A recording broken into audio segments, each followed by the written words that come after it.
Nouvelle flambée de violence dans les favelas de Rio. Soldats brésiliens dans les rues de la favela de Chapemangueira à Rio de Janeiro, le 21 juin 2018.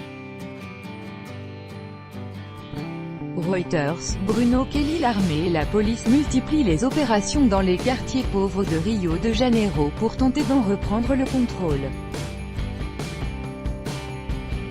Mais la violence ne cesse d'augmenter. 7 personnes, dont un adolescent, ont été tuées lors de fusillades entre narcotrafiquants et policiers.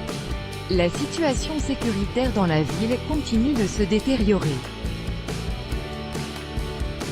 Avec notre correspondant à Rio de Janeiro, François Cardona. Dans les favelas, les opérations de police, souvent appuyées par l'armée, font désormais partie du quotidien.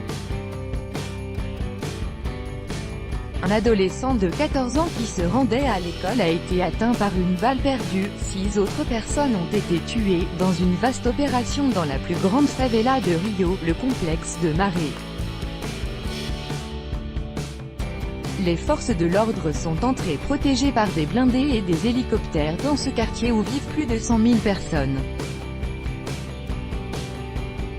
La mort du jeune collégien a provoqué la polémique. Les victimes de balles perdues sont pourtant devenues régulières. Les violents combats entre soldats, policiers et trafiquants de drogue n'ont cessé d'augmenter ces derniers mois. L'armée inefficace. L'intervention de l'armée dans la vie politique de Rio de Janeiro n'a pas permis de diminuer la criminalité, ni l'insécurité, qui atteint tous les quartiers de la ville.